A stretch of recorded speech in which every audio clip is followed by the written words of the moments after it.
നമ്മൾ ആദ്യമായിട്ട് മനസ്സിലാക്കേണ്ട കാര്യം എന്ന് പറയപ്പെടുന്നത് എല്ലാ മാനേജ്മെന്റ് എൻട്രൻസ് എക്സാമിനേഷൻസിലും എന്തില്ല, നമ്മൾ പ്രധാനമായിട്ടും അവിടെ ഫോക്കസ് ചെയ്യുന്നത് പറയപ്പെടുന്നത് നേരത്തെ പറഞ്ഞുകൊണ്ട് തന്നെ കോൺസും റീസണിങ്ങും അതേപോലെ തന്നെ വെർബൽ വളരെ പോപ്പുലർ ആയിട്ടുള്ള ആൾക്കാർ എഴുതിയിട്ടുള്ള ബുക്സുകൾ ഈ ഇടയ്ക്ക് വളരെയധികം അവാർഡുകളും റെക്കഗ്നീഷൻസും ഒക്കെ കിട്ടിയിട്ടുള്ള books. Hi all, welcome to entry MBA exams YouTube channel.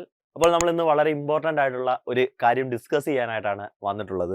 നമ്മുടെ എൻട്രൻസ് MBAയുടെ എൻട്രൻസ് എക്സാമിനേഷൻസ് ഒക്കെ ആരംഭിച്ചിട്ടുണ്ട്. അപ്പോൾ അത് പ്രിപ്പയർ ചെയ്യാനുള്ള ഒരു സ്ട്രാറ്റജി നമുക്കൊന്ന് നോക്കാം. അപ്പോൾ നമ്മൾ ഈ എക്സാമിനേഷൻ എഴുതുമ്പോൾ പൊതുവെ ഒഴിവാക്കുന്ന മൈൻഡ് ചെയ്യാത്ത ഒരാളാണ് ജനറൽ അവയർനെസ് അല്ലേ. GK സെക്ഷൻസ് നമ്മൾ അങ്ങനെ എന്ത് ചെയ്യാറില്ല, മൈൻഡ് ചെയ്യാറില്ല. പക്ഷെ അങ്ങനെയാണ് നമ്മൾ ഇതുവരെ ഫോളോ ചെയ്തിരുന്നതെങ്കിൽ ആ ഒരു ശീലം ഇനി അങ്ങ് മാറ്റിയേക്കണം. കൃത്യമായിട്ട് ജനറൽ അവയർനെസ് എന്ത് ചെയ്തിരിക്കണം, നമ്മുടെ മാനേജ്മെന്റ് എൻട്രൻസ് എക്സാമിനേഷൻസിന് കൃത്യമായിട്ട് ഫോളോ ചെയ്തിരിക്കണം. അപ്പോൾ എന്തുകൊണ്ടാണ് ഇങ്ങനെ ഫോളോ ചെയ്യേണ്ടി വരുന്നത്, അങ്ങനെ ഫോളോ ചെയ്യുന്നത് കൊണ്ട് നമുക്കുണ്ടാകുന്ന അഡ്വാൻറ്റേജ് എന്ത് എന്നുള്ള കാര്യങ്ങളാണ് നമ്മൾ ഈ വീഡിയോയിൽ പ്രധാനമായിട്ടും ഡിസ്കസ് ചെയ്യുന്നത്. നമുക്ക് അറിയാവുന്ന കൂട്ട് തന്നെ നമ്മുടെ ഇടയിലുള്ള മാനേജ്മെന്റ് എക്സാംസ് അല്ലെ ഏതൊക്കെയാണെന്ന് ചോദിച്ചാൽ ക്യാറ്റ്, മാറ്റ്. ഇപ്പൊ ക്യാറ്റ് എന്നൊക്കെ പറഞ്ഞാൽ ഇപ്പോൾ ഇന്ത്യയിൽ ഏറ്റവും കൂടുതൽ ആൾക്കാർ എഴുതുന്ന മാനേജ്മെന്റ് എക്സാം ആണ് എന്ന് പറയപ്പെടുന്നത് ക്യാറ്റ് എന്ന് പറയപ്പെടുന്നത്. കഴിഞ്ഞ വർഷം 3,30,000 ആൾക്കാർ എഴുതിയ പരീക്ഷയാണ് ക്യാറ്റ്. അത് കഴിഞ്ഞ് മാറ്റ് വരുന്നു, സാറ്റ് വരുന്നു, സ്നാപ്പ് വരുന്നു, അതുപോലെ തന്നെ CMAT വരുന്നു, KMAT വരുന്നു. അങ്ങനെ വിവിധ പരീക്ഷകൾ എന്ത് ചെയ്യപ്പെടുന്നുണ്ട്, വരുന്നുണ്ട്. അപ്പോൾ നമ്മൾ ആദ്യമായിട്ട് മനസ്സിലാക്കേണ്ട കാര്യം എന്ന് പറയപ്പെടുന്നത് എല്ലാ മാനേജ്മെന്റ് എൻട്രൻസ് എക്സാമിനേഷൻസിലും എന്തില്ല, ജനറൽ അവയർനെസ് എന്ന് പറയപ്പെടുന്ന ടോപ്പിക് ഇല്ല. ഇന്ത്യയിലെ ഏറ്റവും വലിയ മാനേജ്മെന്റ് എക്സാം ആയിട്ടുള്ള ക്യാറ്റിന് അല്ലെ എന്തില്ല, ഈ ജനറൽ അവയർനെസ് എന്ന് പറയപ്പെടുന്ന ടോപ്പിക് ഇല്ല. അപ്പോൾ ആദ്യം പഠിക്കേണ്ടുന്നത് ഏതൊക്കെ പരീക്ഷകൾക്കാണ് ജനറൽ അവയർനെസിന്റെ ടോപ്പിക്ക് വരുന്നത് അല്ലെ, ജനറൽ അവയർനെസിന്റെ ടോപ്പിക്ക് വരുന്നത് എന്ന് നോക്കാം. പൊതുവെയുള്ള നമ്മൾ ഈ നോക്കുമ്പോൾ കോൺസ് വരുന്നുണ്ട്, DI വരുന്നുണ്ട്, ഡേറ്റ ഇന്റർപ്രിട്ടേഷൻ വരുന്നുണ്ട്, ലോജിക്കൽ LR വരുന്നുണ്ട്, ലോജിക്കൽ റീസണിംഗ് ഉണ്ട്, അതുപോലെ തന്നെ വാക്ക് വരുന്നുണ്ട്, അല്ലെങ്കിൽ വെർബൽ എബിലിറ്റി വരുന്നുണ്ട് അല്ലെ. അങ്ങനെ ഒരുപാട് ടോപ്പിക്കുകൾ വരുന്നുണ്ട്. ഇനി ജനറൽ അവയർനെസ് വരുന്ന പ്രത്യേക പരീക്ഷകൾ ഏതൊക്കെയാണെന്നും എന്തുകൊണ്ട് നമ്മൾ ജനറൽ അവയർനെസ് സെക്ഷനെ എന്ത് ചെയ്യപ്പെടണം, ഫോക്കസ് ചെയ്യണം എന്നുള്ള കാര്യവും നമുക്ക് വളരെ വേഗത്തിൽ നമുക്കൊന്ന് നോക്കാം. ഓക്കെ, അപ്പം ഏതൊക്കെ പരീക്ഷകൾക്കാണ് എന്ത് വരുന്നത്, ജനറൽ അവയർനെസ് വരുന്നത്. അതിനു മുമ്പ് എന്തുകൊണ്ട് നമ്മൾ ജനറൽ അവയർനെസ്സിൽ ഫോക്കസ് ചെയ്യണം. ജനറൽ അവയർനെസ്സിൽ ഫോക്കസ് ചെയ്യുക എന്ന് പറയപ്പെടുമ്പോൾ നമ്മൾ ക്ലാസിക്കലായിട്ട് ഏത് ഈ പറയപ്പെടുന്ന മാനേജ്മെന്റ് എൻട്രൻസ് എക്സാമുകൾ പരിശോധിച്ചു കഴിഞ്ഞാലും നമ്മൾ പ്രധാനമായിട്ടും അവിടെ ഫോക്കസ് ചെയ്യുന്നതെന്ന് പറയപ്പെടുന്നത് നേരത്തെ പറഞ്ഞുകൊണ്ട് തന്നെ കോൺസും റീസണിങ്ങും അതേപോലെ തന്നെ വെർബൽ എബിലിറ്റിയും അതേപോലെ തന്നെ ലോജിക്കൽ റീസണിങ്ങും പോലുള്ള കാര്യങ്ങളാണ്. പക്ഷേ ഇങ്ങനെ ഫോക്കസ് ചെയ്യുമ്പോൾ ഏറ്റവും പ്രധാനപ്പെട്ട ഒരു പ്രശ്നം എന്ന് പറയപ്പെടുന്നത് നമ്മളൊരു ഗ്രാജുവേഷനൊക്കെ കഴിഞ്ഞിട്ട് അല്ലെ, നമ്മൾ പല സ്ട്രീമുകളിൽ നിന്ന് ഗ്രാജുവേഷനൊക്കെ കഴിഞ്ഞിട്ടായിരിക്കും ഒരു ഇതുപോലെയുള്ള മാനേജ്മെന്റ് എൻട്രൻസ് എക്സാമിനേഷനുകൾ എഴുതാൻ വരുന്നത്. അപ്പോൾ BA ഹിസ്റ്ററി അതേപോലെ തന്നെ പൊളിറ്റിക്കൽ സയൻസ് ഇതുപോലെയുള്ള സ്ട്രീമുകളൊക്കെ എടുത്തു വന്നിട്ട് അല്ലെങ്കിൽ ഏതെങ്കിലും ലാംഗ്വേജ് ഇംഗ്ലീഷ് പോലുള്ള ലാംഗ്വേജുകളൊക്കെ എടുത്തു കഴിഞ്ഞിട്ട് നമ്മൾ ഈ ഒരു മാനേജ്മെന്റ് എക്സാമിനേഷനിലേക്കൊക്കെ എത്തുമ്പോൾ അവിടെ കോൺസ് വരുന്നു. അപ്പോൾ ഈ കോൺസ് വരുമ്പോൾ ക്വാണ്ടിറ്റേറ്റീവ് ആപ്റ്റിറ്റ്യൂഡ് വരുമ്പോഴോ റീസണിങ് വരുമ്പോഴോ കുട്ടികൾക്ക് അത് പെട്ടെന്ന് ക്യാച്ച് ചെയ്ത് പഠിക്കാനായിട്ടുള്ള ഒരു ബുദ്ധിമുട്ട് അവർക്ക് അതവിടെ ഫീൽ ചെയ്യും. അങ്ങനെ ഫീൽ ചെയ്യുമ്പോൾ ആ കോൺഫിഡൻസ് ലെവൽ താഴോട്ട് പോവുകയും നമ്മുടെ എക്സാമിന്റെ പെർഫോമൻസിനെ അത് ഡീമെറിറ്റ് ആയിട്ട് നിൽക്കുകയും ചെയ്യും. ആ ഒരു ഡീമെറിറ്റ് ആയിട്ട് അത് നിൽക്കുകയും ചെയ്യും. അപ്പോൾ നിങ്ങൾക്ക് അല്ലെങ്കിൽ നമുക്ക് ഈ പറയപ്പെടുന്ന എക്സാമിനേഷൻസിന് കോൺസോ റീസണിങ്ങോ ബുദ്ധിമുട്ടാണ് എങ്കിൽ അവിടെ നമുക്ക് മേക്കപ്പ് ചെയ്യാൻ പറ്റുന്നത് ഏറ്റവും പ്രധാനപ്പെട്ടത് ജനറൽ അവയർനെസ് വെച്ചിട്ടാണ്. ജനറൽ അവയർനെസ്സിലെ ടോപ്പിക്കുകൾ വളരെയധികം സിമ്പിളാണ്. നമുക്കൊന്ന് ശ്രമിച്ചു കഴിഞ്ഞാൽ തന്നെ ഭൂരിഭാഗം മാർക്കും, അതായത് ഒരു 40 മാർക്കിനാണ് ജനറൽ അവയർനെസ് ചോദിക്കുന്നതെങ്കിൽ 30ഓളം മാർക്ക് നമുക്ക് കൃത്യമായിട്ട് വാങ്ങാൻ കഴിയും. ഇതിനകത്തൂടെ ജനറൽ അവയർനെസ് പഠിക്കുന്നതിനകത്തൂടെ നമുക്ക് എന്ത് ചെയ്യാൻ കഴിയും, കൃത്യമായിട്ട് വാങ്ങിക്കാൻ കഴിയും. അതോടൊപ്പം തന്നെ ഇതുപോലെ നമുക്ക് കോൺസിലോ റീസണിങ്ങിലുള്ള നമ്മുടെ വീക്ക്നെസ് അവിടെ നമുക്ക് മേക്കപ്പ് ചെയ്യാനായിട്ടും കഴിയും. പിന്നെ നമ്മൾ നോക്കാൻ പോകുന്നത് നമ്മൾ പരീക്ഷ എഴുതുന്ന ഏതൊക്കെ പരീക്ഷകൾക്ക് ജനറൽ അവയർനെസിന്റെ സെക്ഷൻ ഉണ്ട്, ഏതൊക്കെ പരീക്ഷകൾക്ക് ജനറൽ അവയർനെസിന് സെക്ഷൻ ഉണ്ട്, എത്ര മാർക്കോളം നമുക്ക് അവിടെ ചോദിക്കാൻ സാധ്യതയുണ്ട് എന്നുള്ള കാര്യം നമുക്ക് എന്ത് ചെയ്യപ്പെടാം, ഒന്ന് നോക്കാം. ഓക്കെ, ഒന്ന് നോക്കിയേ. ക്യാറ്റ് മനസ്സിലായല്ലോ.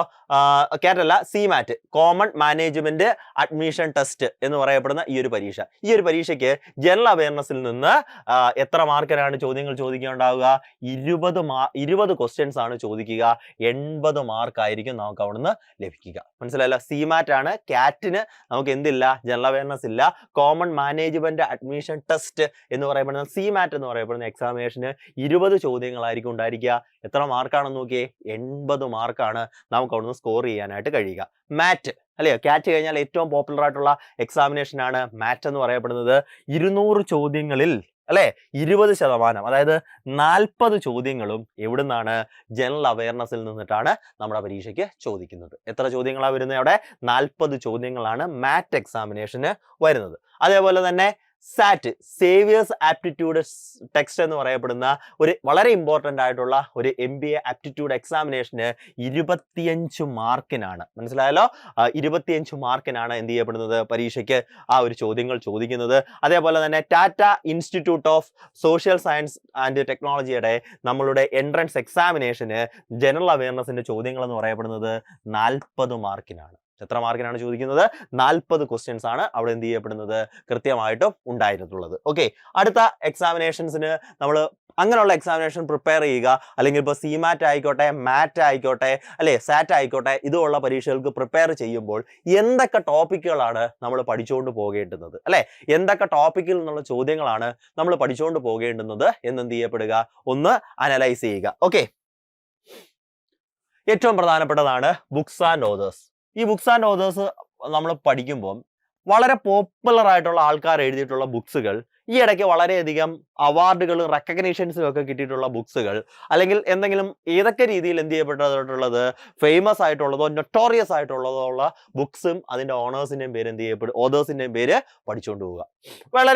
വളരെ സിമ്പിൾ ആയിട്ട് നമുക്ക് കിട്ടാവുന്ന ചോദ്യമാണ് ഇന്റർനാഷണൽ ഓർഗനൈസേഷൻ. UNO മുതൽ UNOയുടെ അനുബന്ധ ഏജൻസികൾ, അങ്ങനെ ഒരുപാട് ചോദ്യങ്ങൾ ചോദിക്കാറുണ്ട്. കഴിഞ്ഞ ഒരു പാറ്റേൺ നമ്മൾ എടുത്തു കഴിഞ്ഞാൽ WHO നിന്ന് ഒരുപാട് ചോദ്യങ്ങൾ ചോദിച്ചിട്ടുണ്ട്. കാര്യം കോവിഡ് ആയിക്കോട്ടെ, അതേപോലെയുള്ള അതുപോലെയുള്ള പകർച്ചവ്യാധികൾ അല്ലെ ഒരുപാട് പടർന്നു പിടിച്ച ഒരു സാഹചര്യത്തിൽ WHO ഒരുപാട് വാർത്തകൾ വന്ന സംഘടനയാണ് ഫിഫ, ICC, ഇതുപോലെയുള്ള ഇന്റർനാഷണൽ ഓർഗനൈസേഷൻ. അതിന്റെ ഹെഡ് ക്വാർട്ടേഴ്സ്, അതിന്റെ ഇപ്പോഴത്തെ ചീഫ്, അവരുടെ പേരുകൾ എന്ത് ചെയ്യപ്പെടുക? പഠിച്ചുകൊണ്ട് പോവുക. കമ്പനീസ് ആൻഡ് ടാഗ് ലൈൻസ്, അല്ലയോ, ഇന്ത്യയിലും ലോകത്തെങ്ങുപാടുമുള്ള കമ്പനികളും അതിന്റെ ടാഗ് ലൈൻസും ഉണ്ട്, അല്ലെ പ്രധാനപ്പെട്ട ബ്രാൻഡുകളുടെയൊക്കെ എന്തുണ്ട്? ടാഗ് ലൈൻസ് ഉണ്ട്. അതൊക്കെ വളരെ സിമ്പിൾ ആയിട്ട് തന്നെ, കാര്യം ഇതൊന്നും പ്രത്യേകിച്ച് പഠിക്കേണ്ട കാര്യമൊന്നുമില്ല. നമ്മൾ നമ്മുടെ വിഷ്വൽ മീഡിയയിലൂടെ നമ്മൾ കാണുന്ന അഡ്വർടൈസ്മെന്റിലൂടെ തന്നെ നമുക്ക് ഉത്തരം കിട്ടാൻ സാധ്യതയുള്ള അങ്ങനെയുള്ള ചോദ്യങ്ങൾ, പുതുതായിട്ട് ലോഞ്ച് ചെയ്തിട്ടുള്ള വെഞ്ചേഴ്സ്, അതിനെയൊക്കെ ഫോക്കസ് ചെയ്ത് എന്ത് ചെയ്യുക? പഠിക്കുക. Banks and companies. ഓക്കെ, ഇന്ത്യയിലെയും പ്രധാനപ്പെട്ട ബാങ്കുകൾ, അതിന്റെ ഹെഡ് ക്വാർട്ടേഴ്സ്, ഇന്ത്യയിലെ പ്രധാനപ്പെട്ട കമ്പനികൾ, പബ്ലിക് സെക്ടറിലുള്ള കമ്പനികൾ, പ്രൈവറ്റ് സെക്ടറിലുള്ള കമ്പനികൾ, അതിന്റെ ഹെഡ് ക്വാർട്ടേഴ്സ്, അത് എസ്റ്റാബ്ലിഷ് ചെയ്യപ്പെട്ട വർഷം, ഇതുപോലുള്ള ചോദ്യങ്ങളാണ് ബാങ്ക്സ് ആൻഡ് കമ്പനീസിൽ നിന്ന് നമ്മുടെ അടുത്ത് ചോദിക്കുക. അതുപോലെ തന്നെ ഇക്കോണമി, പേര് കേട്ട് പേടിക്കുകയൊന്നും വേണ്ട. നമ്മുടെ പ്ലാനിങ്, നമ്മുടെ ഇന്ത്യൻ ഇക്കോണമിയുടെ GDP റേറ്റ്, ബഡ്ജറ്റ്, ഇതുപോലുള്ള കാര്യങ്ങളാണ് എവിടുന്ന് വരുന്നത്? ഇക്കോണമിയിൽ നിന്ന് ബേസിക് ലെവലുള്ള സിമ്പിൾ ആയിട്ടുള്ള ചോദ്യങ്ങൾ ചോദിക്കുന്നത്. ഇന്ത്യൻ പൊളിറ്റി ആൻഡ് കോൺസ്റ്റിറ്റ്യൂഷൻ, ഭരണഘടനയുടെ ബേസിക് ആയിട്ടുള്ള കാര്യങ്ങളായിരിക്കും നമ്മൾ ചോദിക്കുന്നത്. ലൈക്ക് ഫണ്ടമെന്റൽ റൈറ്റ്സ്, അതുപോലെ state and union territory definition ചെയ്യുന്നത്, സിറ്റിസൺഷിപ്പിനെ സംബന്ധിച്ച് അങ്ങനെയുള്ള കാര്യങ്ങൾ. പിന്നീട് റീസെന്റ് ആയിട്ട് ഈ കോൺസ്റ്റിറ്റ്യൂഷനിൽ വന്നിട്ടുള്ള അമെൻമെന്റുകൾ, ഇവയൊക്കെയാണ് എവിടുന്ന് വരിക? കോൺസ്റ്റിറ്റ്യൂഷനിൽ നിന്ന് വരിക. പിന്നെ MBA എക്സാമിനേഷൻസ് ആണ്, MBAയുടെ എൻട്രൻസ് എക്സാമിനേഷൻ ആണ് ബിസിനസ് ആൻഡ് കോർപ്പറേറ്റ് GK, അതായത് കമ്പനികളുടെ അക്യൂസിഷൻസ്, മെർജേഴ്സ്, കൊളാപ്സ്, അവിടെ എടുക്കുന്ന നടപടികൾ, അല്ലെങ്കിൽ ഈ പറയപ്പെടുന്ന കമ്പനികൾ, ഇപ്പം ട്വിറ്റർ അല്ലെ എലിയോൺ മസ്ക് ഏറ്റെടുത്തത്, അല്ലെങ്കിൽ എലിയോൺ മസ്കിന്റെ പുതിയ സ്പേസ് വെഞ്ചർ, ഇതൊക്കെ നമുക്ക് പ്രധാനപ്പെട്ട ചോദ്യങ്ങളാണ്. അതേപോലെ തന്നെ അദാനി ഗ്രൂപ്പ്സ്, അല്ലെ അദാനി ഗ്രൂപ്പ്സ് ഇന്ത്യയിൽ പുതുതായിട്ട് നിർമ്മിക്കുന്ന പോർട്ടുകളിലൊന്നാണ് നമ്മുടെ വിഴിഞ്ഞം പോർട്ട്. അപ്പൊ ഇതുപോലെയുള്ള കാര്യങ്ങൾ, കമ്പനീസുമായിട്ട് ബന്ധപ്പെട്ട ചോദ്യങ്ങൾ ബ്രാക്കറ്റ് കൊടുത്തിരിക്കുന്ന ആ മെർജേഴ്സ് ആൻഡ് അക്വിസിഷൻ കൃത്യമായിട്ട് എന്ത് ചെയ്യപ്പെടുക? ഒന്ന് ഫോളോ ചെയ്ത് നോക്കണം. അതുപോലെ തന്നെ ജിയോഗ്രഫിയായിട്ട് ബന്ധപ്പെട്ട് ചോദിക്കാൻ ചാൻസ് ഉള്ളത് ഇന്ത്യൻ റിവേഴ്സ്, ഇന്ത്യൻ മൗണ്ടൻസ്, അതേപോലെ ഇന്ത്യൻ പ്ലൈൻസ്, അതേപോലുള്ള കാര്യങ്ങളിൽ നിന്നാണ് എന്ത് ചെയ്യപ്പെടുന്നത്? ജിയോഗ്രഫിയിൽ നിന്ന് ചോദ്യങ്ങൾ ചോദിക്കുന്നത്. അതുപോലെ ഏൻഷ്യന്റ്, മിഡീവിയൽ, അതുപോലെ തന്നെ മോഡേൺ ഹിസ്റ്ററി, അതായത് പ്രാചീന ഇന്ത്യ ചരിത്രം, മധ്യകാല ഇന്ത്യ ചരിത്രം, മോഡേൺ ഇന്ത്യൻ ചരിത്രം. ഇപ്പൊ ഈ ഏൻഷ്യന്റ് എന്ന് പറയപ്പെടുമ്പം എന്താ പറയുന്നത്, നമ്മളുടെ സിന്ധു സിവിലൈസേഷൻ, അതിനുശേഷം ഉണ്ടായിട്ടുള്ള ഇന്ത്യയിലെ സാമ്രാജ്യങ്ങൾ, വേദിക് കാലഘട്ടത്തിലൊക്കെ ഉണ്ടായിട്ടുള്ള മഹാജനപദാസ് പോലെയുള്ള സാമ്രാജ്യങ്ങൾ എന്നുള്ള ചോദ്യങ്ങൾ. ഈ മിഡീവിയൽ ഇന്ത്യയിൽ നിന്ന് ചോദിക്കാൻ ചാൻസ് ഉള്ളത് ഇന്ത്യയിലെ സുൽത്താനേറ്റ്, ആ ഒരു ഭരണ സംവിധാനം ഇല്ലേ, ആ ഒരു സംവിധാനം. ഇപ്പൊ അറിയാമല്ലോ നമ്മുടെ എന്താ പറയുക, ഡൽഹി സുൽത്താനേറ്റ്, റസിയ സുൽത്താന അല്ലെ, അങ്ങനെയുള്ള അലാവുദ്ദീൻ ഖിൽജി പോലെയുള്ള അവരുടെ ഭരണപരിഷ്കാരങ്ങൾ, അങ്ങനെയുള്ള കാര്യങ്ങൾ. മോഡേൺ ഇന്ത്യ അല്ലെ, ബ്രിട്ടീഷുകാരുടെ ഇന്ത്യയിലേക്കുള്ള എൻട്രൻസ്, സ്വാതന്ത്ര്യം കിട്ടുന്ന വരെയുള്ള ഒരു ഹിസ്റ്ററി, അതാണ് മോഡേൺ ഹിസ്റ്ററിയിലേക്ക് എന്ത് ചെയ്യപ്പെടുന്നത് വരുന്നത്. Science and technology, science and ടെക്നോളജിയുമായിട്ട് ബന്ധപ്പെട്ട് നടത്തുള്ള ഇന്നോവേഷൻസും കണ്ടുപിടുത്തങ്ങളും ഒക്കെ വരുന്നു. അതേപോലെ തന്നെ കറണ്ട് അഫേഴ്സ്, ലാസ്റ്റ് 12 months ആണ് നമ്മൾ എന്ത് ചെയ്യപ്പെടുന്നത്, to be a safer section നമ്മൾ എന്ത് ചെയ്തുകൊണ്ട് പോകേണ്ടത്, നോക്കിക്കൊണ്ട് പോകേണ്ടത്. ഓക്കെ, അവാർഡ്സ് റെക്കഗ്നിഷൻ, അതായത് അവാർഡുകളും അംഗീകാരം കിട്ടിയത് ഏറ്റവും ഇമ്പോർട്ടന്റ് ആയിട്ടുള്ള ടോപ്പിക്കാണ് സ്പോർട്സ്.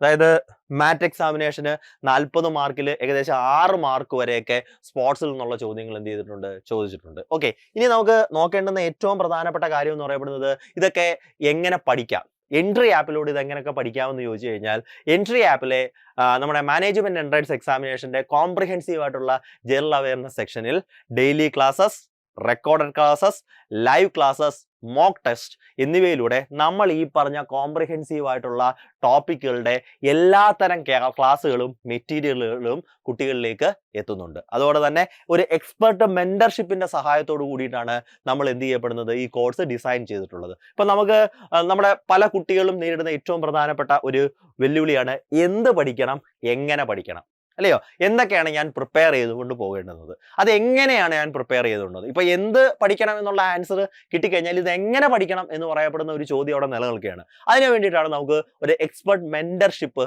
വേണ്ടി വരുന്നത്. ക്വാളിഫൈഡ് ആയിട്ടുള്ള ഈ മേഖലയിൽ വർഷങ്ങളുടെ പരിചയ സമ്പന്നത്തുള്ള മെന്റേഴ്സും ടീച്ചേഴ്സുമാണ് നിങ്ങളെ എന്ത് ചെയ്യപ്പെടുന്നത്, നമ്മുടെ എൻട്രിയിലെ കോഴ്സുകളിലൂടെ എന്ത് ചെയ്യപ്പെടുന്നത്, ഗൈഡ് ചെയ്യുന്നത്. അപ്പോൾ അവർ നൽകുന്ന മെറ്റീരിയൽസ്, അവർ നൽകുന്ന ക്ലാസ്സുകൾ, അവർ നൽകുന്ന സജഷൻസ്, ഇവയെല്ലാം കൃത്യമായിട്ട് നിങ്ങൾക്ക് എന്ത് ചെയ്യാൻ കഴിയുന്നു, ഇതേപോലുള്ള എക്സാമിനേഷനുകൾ വളരെ സിമ്പിളായിട്ടും വളരെ ഇഫക്റ്റീവായിട്ടും ക്ലിയർ ചെയ്യാനായിട്ട് നമ്മളെ എന്ത് ചെയ്യപ്പെടുന്നുണ്ട്, സഹായിക്കുന്നുണ്ട്.